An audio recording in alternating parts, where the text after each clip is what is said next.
So the full version of FM24 has finally unlocked, and it means that I can carry on my FM23 save with Chelmsley Town forward into the new game. For those of you who are new to this series and haven't seen the FM23 episodes, don't worry, we're going to do a very quick recap on just what's happened, where we've come from, where we've got to, a little look over the team, see who the key players are, before we start jumping into like new signings and, you know, all of that jazz. We will also have our first game of League One today, and just to preface this before I jump in, I am feeling a little bit bad. You might be able to hear it in my voice. I've had to cut like 6 times during this intro already, so bear with me. Hopefully we can get through this together, but I can't wait for a few more days to carry on this save. I haven't touched it in 2 weeks and I'm very excited to get back to it. So I've got my lem sip. Let's just get into this. So let's finally make this official. If you're curious about exactly how to pull your save forward into a new game or any limitations about that, there is actually a video on my channel at the moment explaining all of that and going over any issues there might be, which I'll be honest, there isn't really many of them. Let's load this in. For those of you who are in the know, there's a lot of new names there that you've probably never seen before. I will say the new version of Football Manager is actually very fast. I'm very impressed. So yeah, as you can see, we are in League One. Season is starting today up against Crawley. That game is tomorrow in game. But before we get to that, we've got a lot to get caught up on. So for those of you who are new here, we're going to do a very quick look over where we've come from. For those of you who did see last season or just want to jump on at this point and jump straight into it without any really prior context, check the timestamps on the bar or something, or there'll be something on the screen at the moment to tell you roughly where to skip forward to. So we started this save with Chelmsley Town back in Football Manager 2023, down in the 10th tier of English football in the Midlands Football League Division 1. And, well, I think this was our first season, yeah. It didn't take us very long to get out of there. We absolutely stormed it. And we stormed the next few divisions, to be honest. In the Midlands League Division 1, we managed to win the league by 17 points. That was incredibly comfortable. Actually, probably worth pointing out as well. We had our main club legend there. Oh, it hasn't pulled forward the match stats. That's okay, if not a little bit disappointing. But we had our main man, Kemar Moncrief, who managed to score 80 goals for us. Absolutely dominated that division. The man was unstoppable. I mean, unfortunately, he hasn't really got much better yet. I think he's actually got considerably worse looking at his stats, which is a little bit disappointing. I seem to remember he was a lot faster than this when we had him, but maybe that was just the fact that we've obviously come a long way from then and my perspective has changed. Then we went into the Premier Division for the Midlands. Didn't really walk that. Highgate United gave us an incredibly tight end to the season, but managed to get promoted with a 3-point gap there. That got us up to the Northern Premier League Division 1, where we did actually walk the league. This one was a little bit embarrassing for everyone else. A 30-point gap over second place. There was absolutely no competition this season. Then we went from the Northern Premier League Division 1 up to the Southern Premier League Central. Divisions make perfect sense at this level, I promise. Where we had a relatively easy time, to be honest. 104 points compared to Kettering's 82. If I remember correctly, this season, St Albans City were dominating the league for a long time and then just completely fell off and fell down. And the playoff group just never stopped. But yeah, the fact that we only lost 2 games all season, the next lowest in the league was 9 for Lowesoft. It does tell you it was a pretty comfortable season. And then from the Southern Premier League Central, we went up to the Vanarama National League North.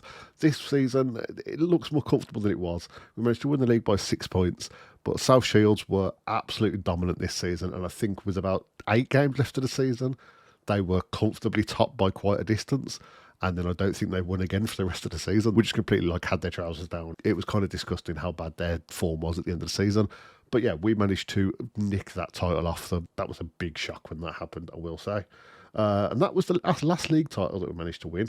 We got promoted to the Vanarama National League at that point, where we managed to sneak in a promotion through the playoffs for the first time. We ended up behind Woking on goal difference at the end of the season, but Notts County, we just couldn't catch them. They were absolutely unstoppable for so much of the season, but a very good performance there. We were expected to come bottom half, which then that made the next season even more surprising, where last year we managed to sneak 3rd place again. Although because there's obviously 3 automatic positions in League 2, we managed to go up automatically here. So that brings us up to the present day. Along the way, we have had 2 cup competition wins. We managed to win the Isuzu FA Vars, which I want to say was down here. It's been a while. 23-24 season. Yeah, down here. That makes sense. And then last season, in our first appearance in the Papa John's Trophy, we managed to walk away with a victory, beating... Sorry if you can hear that plane going over. Beating Leicester City under-21s in the final. Fantastic day out, and I was absolutely buzzing. But yeah, that brings us up pretty much to where we are. We're in a very good financial spot. Long-time viewers might realise this is a much better financial spot than where we left off, and we'll get to that shortly. But before that, let's have a quick look over the people who've been key players getting us to this point. So I feel like the best way to do this to look at, last year's squad and, some of the key players that are still with us.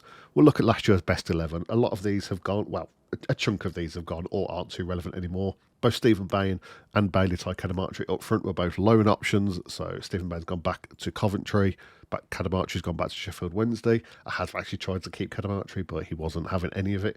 But as far as people who have stuck around we've got Daryl Ombang in goal, who, I'll be honest, he is a lot better than the other goalkeepers we've got, but I would like to get another goalkeeper in alongside him, especially because I know with Football Manager 24, goalkeepers get injured a hell of a lot more than they used to. So that's going to need to be something that we look at. But yeah, he's been pretty consistent in the year we had him. You can see there's an average of about 1 goal a game last year, which isn't bad.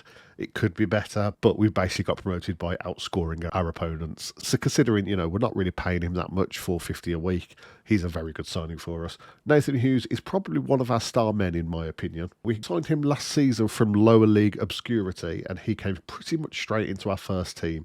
1 goal, 5 assists in 26 games, averaging a 7.0 rating pretty much. He's just all-round very solid. We pretty much pay him as a fullback, and there's not really any stats that are a problem there. Obviously you'd like a couple of them to be a point or two higher, I suppose.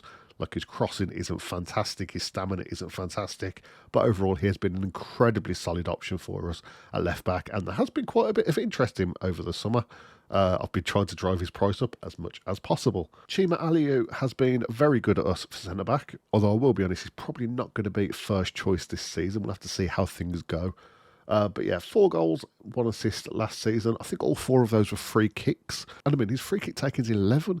But to be honest, if you'd seen some of the free kicks he scored, you would realise it should be a lot higher than that. Some of them were absolute worldies. What else have we got? We got Osman Foyo, a little 5'0" defensive midfielder, the Sierra Leonean hobbit in our midfield 3.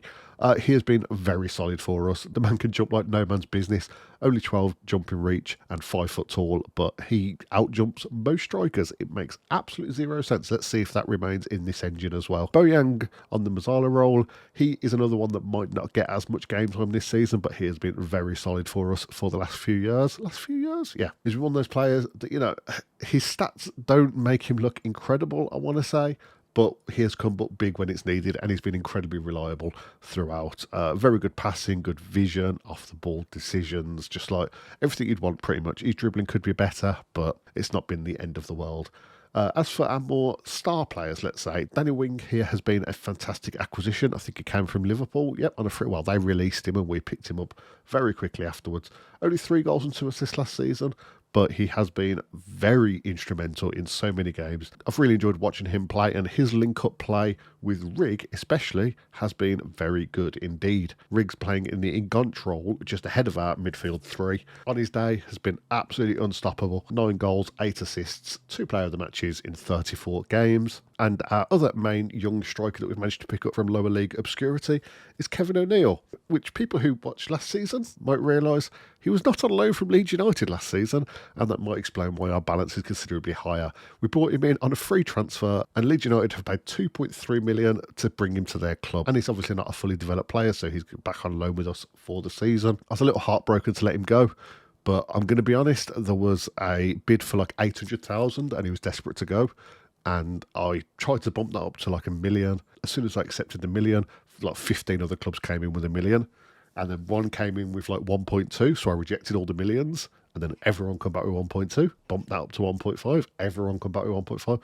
And I just kept milking them as much as I could. Managed to get Leeds up to 2.3, which has honestly completely changed. It's doubled the money that we had on hand. So an absolutely fantastic deal there. And we've got him for the season. And quite frankly, if we get into the Championship, is he good enough for the Championship? I'm not sure that he is at this point. He's obviously going to develop quite a bit. He's got a good bit of potential, potentially Premier League standard nowadays, now that we've got better staff members to judge him. But yeah, I'm very excited to see what comes of him in the future. But this is probably going to be his last season with us. I will try and extend that a little bit further. Yeah, now we've got you caught up. This is pretty much how those people are lining up. So let's get into some of the new signings, and there has been quite a few. Yeah, so we are looking at transfer history, and I'm going to be honest, absolutely all of these signings were made at least 2 weeks ago in real time, because I've been waiting for the full version of Football Manager to come out to be able to bring the save forward. So I don't remember exactly what I was thinking with a lot of them. and some of them I don't really remember exactly what their stats are like, but we're going to rediscover this together.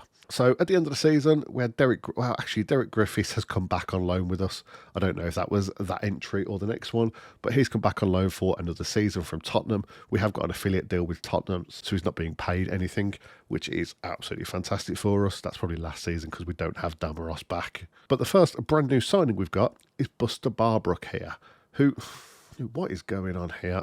18 years old. We've managed to bring him in from #United, where he's been a relatively solid striker for them. Nothing amazing, but I do think he'll fit into our system quite nicely as an advanced forward. 6'1", a hell of a lot of pace with 15 acceleration, 15 pace, 14 finishing, 11 dribbling first touch. I think he could be a fantastic addition to the squad. I'm really hoping we can get more out of him than #United could. And he's probably not going to be our number one striker, but we'll get to that soon. Mario Achinga, who's joining us from Liverpool, he's coming in on £275 a week. He's coming in for the attacking midfielder role, just more to give, a bit of competition for, Wing in the midfielder role and Rig in the attacking midfielder role.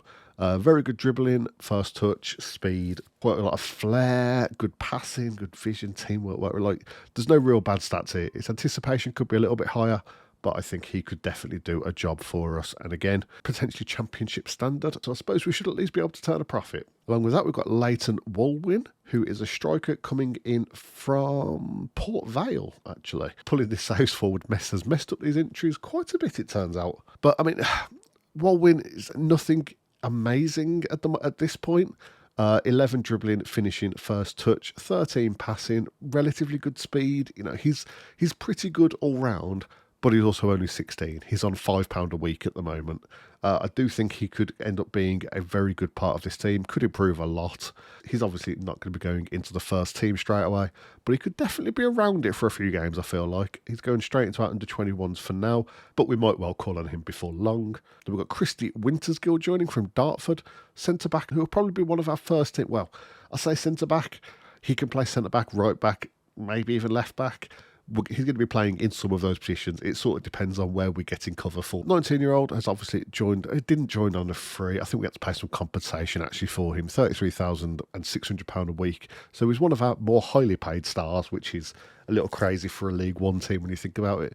But 16 tackling, 14 marking, 13 heading, 6'2", relatively good speed and strength. He is a very good find, I want to say, and he's a star player for the club and could improve even further. So absolutely delighted to have him on board.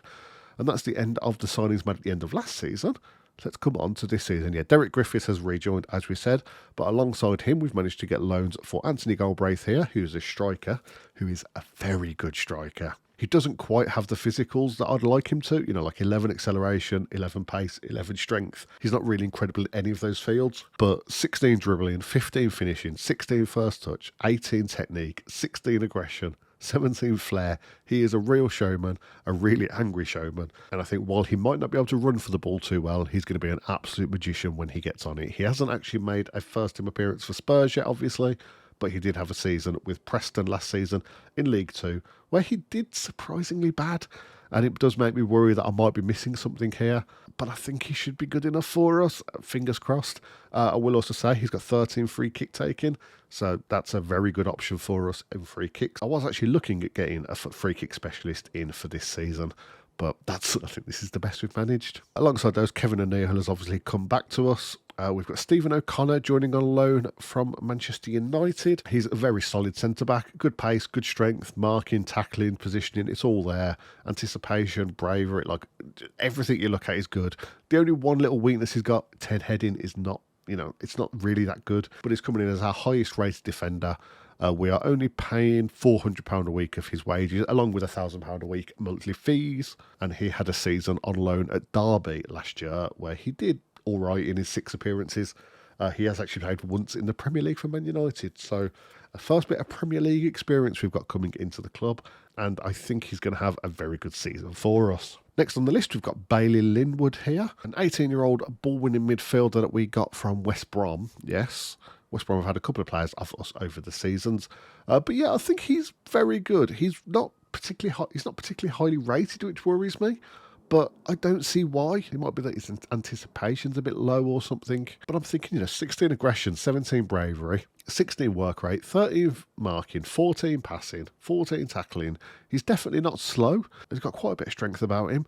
I think he could have a fantastic season for us. And I am a little bit confused why his star rating's so low, but maybe we'll find out in the season. I don't know. But either way, even as a backup, he is pretty incredible for us. Adam Robb also joining us. His name jumped out then as, who is this person again? Why did I sign them? But yes, this is the right back that we signed because we are very light on right backs, although we might be all right now that Wintersgill and him have joined. If we're playing him as a fullback, his dribbling's not there, his mark is not really there, but I will be honest, there are incredibly few fullbacks available anywhere at the moment, to be honest. So I think bringing him in is going to be more than good enough. So, 17 teamwork, 16 determination, good aggression, natural fitness. He's pretty fast. He's pretty strong. He's pretty good at most things. Marking and dribbling being the two standouts as maybe not brilliant at. But I think he is a very good addition to the squad. As far as outgoings go, we don't really have much else to talk about other than Kevin O'Neill leaving. Moses Abba, one of our main youth team, have been picked up by Brentford, which blew my mind because I was trying to find a place for him to go out on loan, thinking, well, we went to King's Lynn last season, maybe we could get somewhere else, we could get some first team football, and then Brentford just came in out of nowhere with a £350,000 bid, and now his value shot up to 8.6 to 13 million. So I don't really get it, but I'm not going to complain. 350,000 for a player that I don't think I really should have signed, although we had him longer than that, I feel like. It might have messed up, I don't know. I feel like we've had him on loan for a good few seasons at this point, so it seems weird that it says we've only had him for half a season there, but I don't know. Asher Agbenone has gone back out on loan. He's not going to be able to come back to the club realistically. His contract's finishing at the end of this season, and he's not good enough for the team, but I just couldn't find anyone to buy him. Miley Turnbull has left, £60,000 to Partick Thistle. He's a player that never really developed as I wanted him to. He's played 14 times every season. That also seems almost glitchily consistent. But, he had a lot of potential. He's up at 20 now, and to be honest, he hasn't really developed compared to what he was when he started, I don't think. So I decided it was a good opportunity to let him go when we had the offer come in. And Lloyd Jones has also gone for the same reason. He's just not really developed. And we've got him as a winger, but he can't get anywhere near the first team because we don't play with wingers in our current formation. Did I actually skip I skipped over Casanova here, didn't I? Because I definitely didn't talk about him because he's our first choice attacking midfielder potentially. He looks very good. Another player on loan from Spurs, so I'm not having to pay any of his wages at all. Normally on £16,000 a week pretty much. That's more than our entire club is on, I want to say. But as an advanced playmaker or an enganche, he looks very good indeed for us. I am delighted with having him on board. Made one appearance for Spurs in the Premier League last season. So I'm very excited to see what he could do for us here. Not exactly as exciting as bringing in, actual players, but we have got a whole new coaching team as well. It's worth noting. Phil Jagielka is now our assistant manager. I think Rob Zand might be new in our head of youth development. We've got a couple of the same faces. James Beattie's now joined. But yeah, overall, the fact that we've gone up to a new division and are setting the standard once again does sort of fill me with some sort of hope. We do need to hire a set-piece coach, though. I need to remember that, and I need to get that all set up. We managed to bring in a couple of scouts, including Nigel Pearson, which is a little bit mad when you think about it. And we've managed to beef up our medical team quite considerably as well. And so, for the first time on this new game, it is game day. We're going to be lining up a little bit like this, I think. We've got Onbank in goal, Hughes, Edgerton, O'Connor and Wintersgill across the back. Foyo in the ball-win midfielder spots, keeping his position from last year. Boyang and Achinga in the Mazzala roles. Casanova just in front of those as an enganche, with O'Neill and Galbraith up front. This starting lineup might be subject to change, and I'm not really sure if this is going to stick at all. I don't know anything that particularly works too well in this new match engine. I know they haven't changed a whole lot, but there's always enough that changes each game so that you can't really abuse it early on, let's say. But yeah, I think this should do. Edgerton is a very tall centre-back we've got, for those that don't know. Only 10 jumping reach, but 6'7" with 15 heading, so an absolute unit at the back. So I've decided to start him and start Wintersgill out on the right.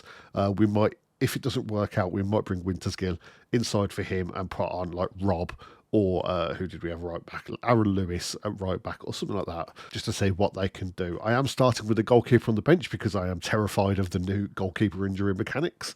I don't want to end up having to put a striker or someone back there. We don't have Giroud on our team after all. But yeah, let's just jump into this and see how this goes. Get to see my team in the new beautifully lighted match engine. Okay, the pressure's all on them. What do we have to lose? Go out there and cause an upset. Let's just make sure our midfield and defence are as pumped up as we can be.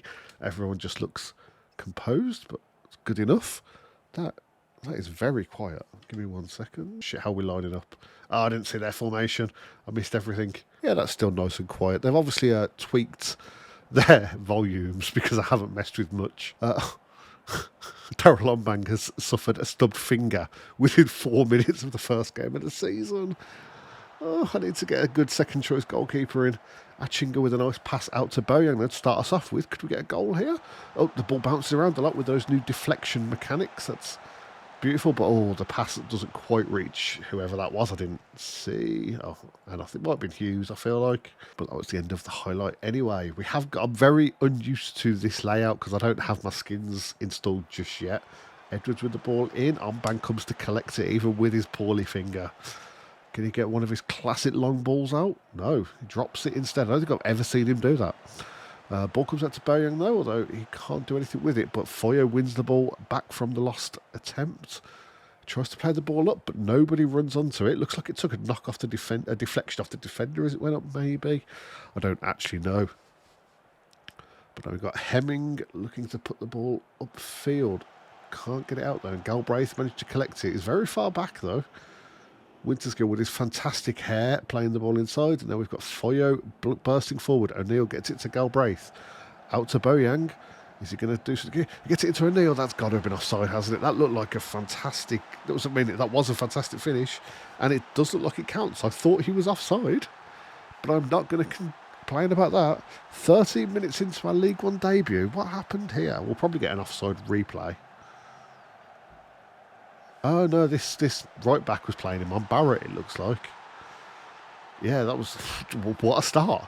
Oh yeah, we are actually going to get a tight offside check. Yeah, comfortably on. Although I appreciate the VAR lines. I'm not too thrilled that they're still on the pitch. That doesn't really make any sense. But we're up to third. Oof, could you imagine? Okay, we've got a Foyo free kick. Tries to put it in. Edgerton gets a head on it, but it goes just over the bar.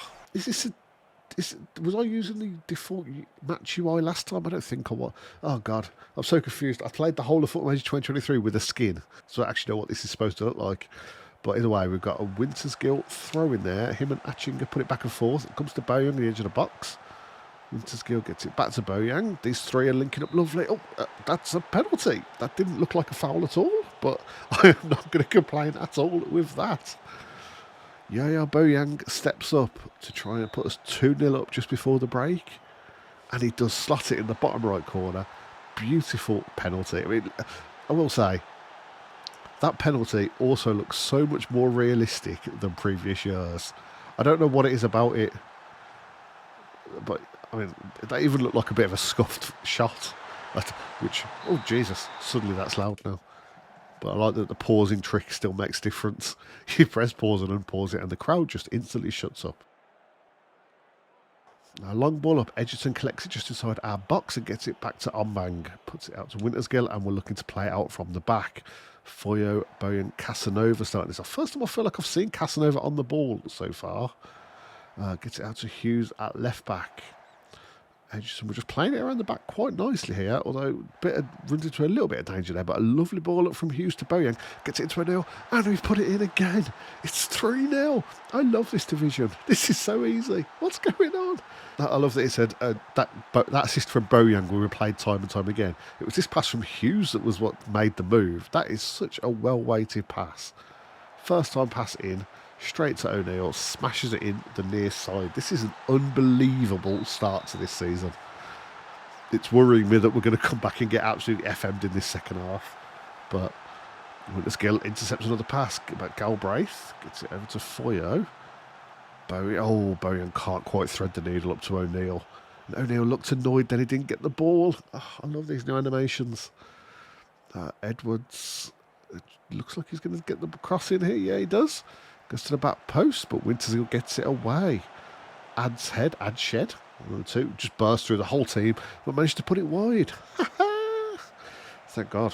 I was a little bit scared, I'm not going to lie. We're actually going in at half-time, top of the league. How has this happened?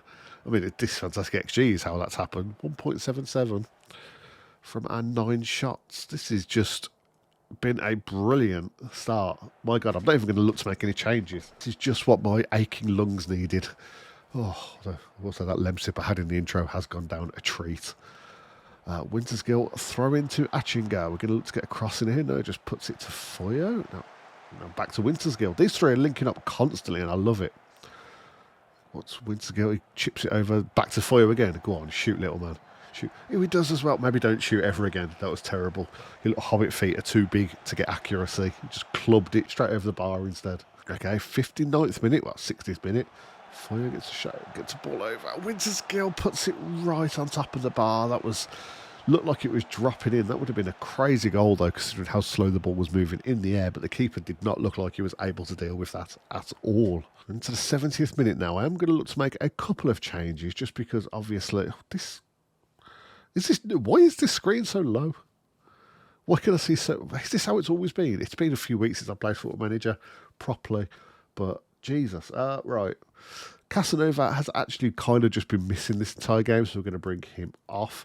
I'm actually going to bring Galbraith off as well, and we'll put Buster Barbrook on for his debut. Other than that, Edgerton's been the one that's been struggling the most, so I think I'm actually going to bring Adam Robb on, bring Wintersgill inside, and we'll see how that goes. Wintersgill has been pretty instrumental in a few of our build-ups, so that's a little bit scary. Marcus Dackers has scored for Southend United, the man that absolutely ruined my life in the last season. I think he scored 3 goals in like 20 minutes for us to beat us in one game. O'Neill picks the ball, gets it to Barbrook. Lovely ball back. Rig puts it through to Achinga. God, are you going to play someone through? No, what a finish! What a goal! And could that be goal of the season? 72 minutes into the season. What the hell? I did not expect him to shoot there. I was waiting for him to just play a lovely little through ball to one of our rushing forward strikers. But the ball comes across to him here. And like from that position, you've got Barbrook and O'Neill bursting forward. I mean, even is that Boyoung behind them? Anywhere in this position would have been a goal, I feel like. But instead, moment of magic. Oh, what a finish. Mario. Super Mario. Take a bow. His name is Mario, isn't it? I'm going to have to check that after this goal now because I'm going to look very cringe otherwise. Don't even know my player's name. Ball to that was a really weird run for Barbrook to keep making then when he's clearly just gave the ball away. The ball comes to Hughes though. Intercepts a very bad pass. Rig gets it up to Barbrook. Could he get a debut goal? No, he can't. Was that off? No, it wasn't offside. It's a corner kick. And we look to try out our corner routine as well. Hughes looking to put it in the centre is where I think we've asked it to go.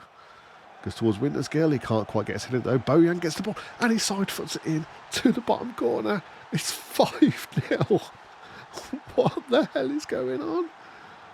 This is absolutely insane. This has been the best first game of the season we've ever had.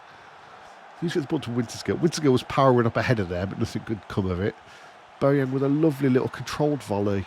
Keeper was, I assume, unsighted. How are we 5-0 up and we're not top of the league? Barnsley are 3-0 up against Burton. This doesn't make sense. This hasn't updated because it still says we've got a 3-goal difference. Makes sense. In a way. Final 80th minute. O'Neill gets the ball to Rig. O'Neill? Can't get it out. Oh, no, he just goes on his own. Is he going to get a cross in here? He does, but it's absolutely nobody. And Allman picks the ball up and Edwards clears it, no problem. Wintersgill gets to the end of it though to get it to Hughes. Lovely little step over, but it only gets as far as Christian in midfield. Now Coburn pushes forward, but Hughes dispossesses him, gets it to Barbrook. Can he do something here? Beautiful ball inside. Robb looks to make a name for himself in the first highlight of Cinnamon. Gets the ball out to Achinga. Can't do anything, but it falls to Boyan Hughes. Oh, yes! Yes! What a finish. Nathan Hughes gets one for himself. That was a bit of a mess on the outside of the box, to be honest. I feel like I was just waiting for someone to pull the trigger. Robb gets the ball over here. Achinga just misses it completely. Boyan can't shoot, but Hughes and that left foot blasts it just inside the post. What a start. to the season. This has been incredible. Do we want anyone to come on for a debut? I know we don't really want to bring on Linwood. He's struggling a bit. He was only there as sort of an emergency. Why did everything just refresh there? That seems weird. Shima Aliyu, we're going to bring on for... Who needs to come off? O'Connor will bring you off, even though you're the best condition player we've got on the pitch. And that's... We've only had 4 subs. Let's bring O'Neill off. We'll give him his moment. Give Lennon Wielden a run out. The big slow man up front that I would quite happily replace at any opportunity. But in the meantime, Foyo puts a cross in and it's collected by Hemming in goal. 85th minute here. Can Crawley salvage anything from this game and get a little consolation maybe? This is an interesting bit of defending from everyone, but luckily we're not punished for it. Hughes gets the ball forward to Rigg and we come forward again. Barbrook this time on the ball. Can he do something? Can he do something? He's just run for the whole team. He's just run through the whole team. Buster Barbrook. What a finish. The man's Lionel Messi on his debut. 40 minutes into his debut. What a goal that is. Wielden gets the ball to him there. He's got 4 defenders around him and he just keeps going. I mean, none of them really try and do anything, I will say, apart from this one at the end, Almond. But what a finish from young Buster there. We're 7-0 up. What a way to make your debut in a new league after promotion. How does this happen? Look at that. Bojan with a perfect 10 rating. Everyone who played most of the game, apart from this spot, which was O'Connor, everyone had green ratings and comfortably. Well, actually, this whole side was a bit struggling, but they just weren't really involved after Wintersgilt moved inside. But, this could be a fantastic season. Outstretched arms. You're all amazing. I love you all. You were crucial. Let's get Wintersgill as well. I was trying to get them up to the bright green status, but no. Oh my God, what is going on? The thing that is a bit depressing is that is probably the highlight of our season, and it's came in the first game. But what a way to kick off this new Football Manager save. I just want to make it clear, because if this is the first time you're seeing this team, this isn't how we normally play. I was absolutely over the moon last season when I think we got off to a good start in the League 2. But I think that was the first time we'd won our first game of the season in years. Yeah, we lost to Gateshead. We lost to Radcliffe. Yeah, I mean, I'm not going to go back too far. But this does not happen. This could be. Is this our biggest ever win? Biggest ever win was 7-0. I suppose we've equalled it. But that was against Chelmsley Town in our 2nd division. Back when we had big Matty Lusaqueno up front, scoring 5 goals on his own. This seems so weird seeing this squad now. I've got such a place in my heart for so many of them. But alas, they have all moved on to bigger things. But my God, I cannot believe that's just happened. 7-0. You know what? I don't think we could possibly find a better way to end this episode. We've got 3 of the top 4 scorers in the division playing for us already. I mean, it's one game. Let's not get too ahead of ourselves. But that is absolutely incredible. The only other thing that I wanted to go into on this screen, team detailed, is salary per annum. Net transfer spend for starters. We are bottom but 1. But we're only bottom but 1. QPR made a massive profit. What's going on there? Yeah, they sold 3 players for 3 million or more. Jason Close for 9 million. Ooh, Jesus. Well, either way, they're loaded. But if we look at salary per annum,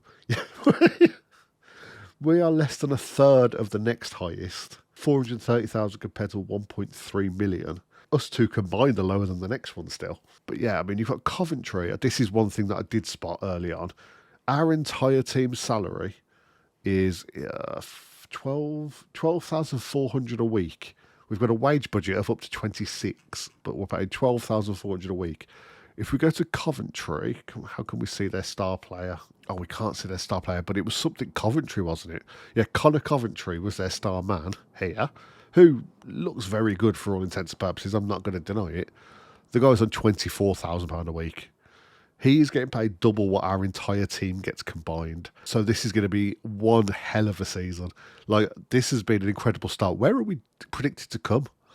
We're predicted 11th. Where are Crawley? Are they just terrible? They're predicted 20th. So this is probably the highest we've ever been predicted for this early in the season, I will say. Normally, early on at the start of the season, we're predicted to be, I'd say something like 18th to 20th in general. So I am absolutely delighted that the signings that I've made have pushed us up that high. But also, holy crap, 7-0 in our first. Oh, I can't get over that. I'm going to be smiling ear to ear for the whole time I'm editing this video. But I think I'm going to leave that there. Thank you very much for watching. I do apologise if my croaky throat and the fact that I keep having to cut like right there because I'm coughing my guts up has impacted this video in any way. I hope you've enjoyed this introduction to our save and you're going to be excited to carry on this journey with us. What a way to make an impact there. I cannot believe it. That is absolutely... Oh, God. Oh, right. Thank you very much for watching. If you've enjoyed, leave a like or a comment down below. It really does help out a great deal and it means a hell of a lot to me as well. Traditionally in these seasons, we do skip forward a bit after the first game of the season just to get a bit of a chunk done to see, you know, where we stand in the league.